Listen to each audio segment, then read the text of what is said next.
question from a listener, Rob, who writes in to ask this. Pastor John, as a Reformed Calvinist, I highly appreciate Jonathan Edwards, who claims that, number one, free will is doing what we desire, but that, two, God gives us the desire to do good. And with that being said, and keeping James 1:13 in mind, I'm having trouble understanding where Lucifer received his first desire for sin. Norman Geisler says, quote, "The unmistakable logical conclusion for the extreme Calvinist is that both Lucifer and Adam sinned because God gave them the desire to sin first." End quote. I would imagine that Adam received his desire to sin from Eve, who received it from the serpent, from Satan. But if God is sovereign over all things, including all of our desires, would that make him the initial author of the first desire for sin in Satan? How do you answer this mystery? For as many years as I can remember, I have said that among the mysteries in my theology for which I do not have an adequate answer, one of them is the question, how? How is the key word here. How did the first sin come about? And by first sin, I don't mean Adam's first sin. I mean Satan's first sin, the very first sin in the universe. The Bible opens not with the beginning of evil, but with the presence of unexplained evil. Man is created innocent, and the serpent is already there, deceitful, manifestly opposed to the God of creation. That's where the Bible begins. And as far as I can see, no explanation is offered in the Bible for how Satan became evil. I know there are hints that he was a perfect angel, created by God. Jude says that he refers to angels who did not stay within their own position of authority, but left their proper dwelling, whom God has kept in eternal chains under gloomy darkness until the judgment of the great day. And I don't doubt that Satan was created good and fell from his proper place, like Jude says, because I don't think that evil and God are both eternal and ultimate realities. I'm not a dualist. God and his goodness and wisdom and power are the only ultimate eternal realities, and thus evil is somehow derivative, secondary, without God being a sinner. And all of that, virtually all Christians agree on. But how did Satan become evil? I do not know. And it is plain to me that those who believe in ultimate self-determination of God's creatures, like angels and humans, don't know either. To say that Satan had free will, that is, ultimate self-determination, to say that Satan had free will is not an explanation for why he committed his first sin. It's a label. It's a label. It's not an explanation. It's a label of a mystery. How could a perfectly good being with a perfectly good will and a perfectly good heart ever experience any imperfect impulse that would cause the will to move in the direction of sin? And the answer is nobody knows, including those who say, oh, it's free will. That's not an explanation. It's a name for a mystery. So we don't know.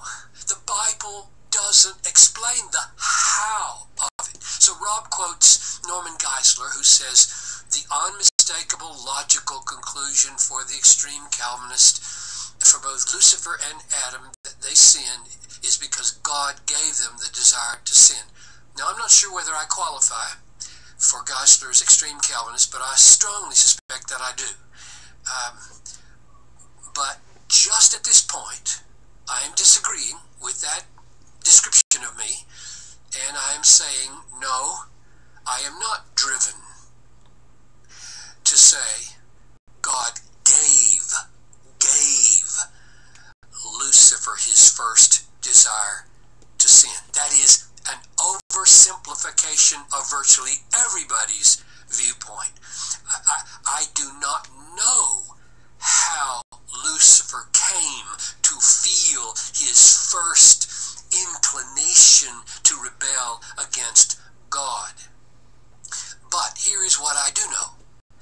God is indeed sovereign, and nothing comes to pass apart from his plan, which includes things he more or less causes directly and things he more or less permits indirectly. And there is no doubt in my mind that Satan's fall and all of the redemptive plan of God for the glory of his grace afterwards was according to God's eternal plan. But it is precisely at this point that the how of the causality of Satan's first sin worked, we do not know. I have a category in my thinking, in other words, for the fact that God can see to it that something come to pass which he hates. This is what he did, for example, when he planned the crucifixion of Jesus according to Acts 4:27 and 4:28. The murder of Jesus was sinful, and it was planned down to the detail by God. You can read it in the Psalms, and you can read it in the New Testament. Precisely how God does that, maintaining his sinlessness and the sin of the things that comes about, and the moral accountability of those who do those sins. The how of that, I do not know. But I think the Bible leads us to believe that he is sovereign over all sin, and that he never sins. That is what I believe the Bible teaches. Now, how he does it, there might be hints in the Bible, and I am going to give you one pointer, and I do not claim this as an explanation, but it's worth thinking about as a pointer toward a possible explanation that maybe we'll understand someday. In Isaiah 63:17, the prophet cries out to the people, "O Lord, why do you make us wander from your ways?" Did you hear that? "Oh Lord, why do you make us wander from your ways and harden our heart so that we fear you not? Return for the sake of your servants, the tribes of your heritage." And so he ascribes to God the ultimate causality, somehow, of our wandering, Israel's wandering into sin. How did God do that?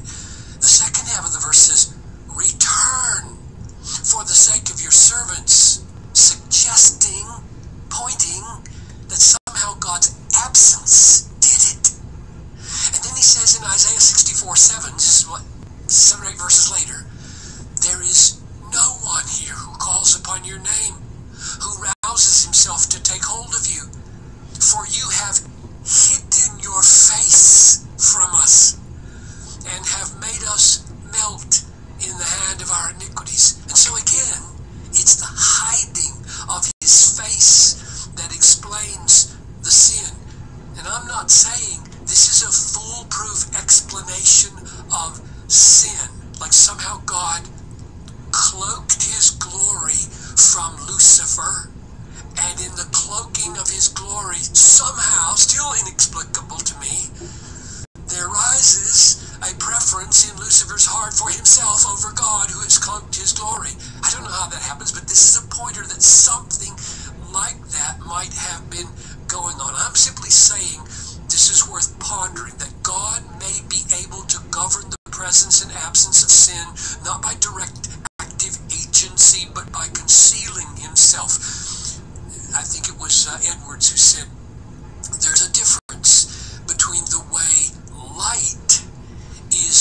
caused at 3 o'clock in the afternoon by the shining of the sun, and the way the shadows are caused by the blocking of that sun by the tree, though it is the light of the sun that is responsible for both the brightness of the day and the shadows under the tree.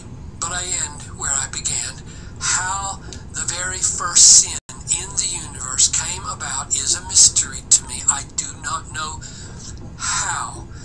What I am taught in the Bible is that God is sovereign over all things, including sin, and he himself is never a sinner. That's very perceptive. And again, those passages are Isaiah 63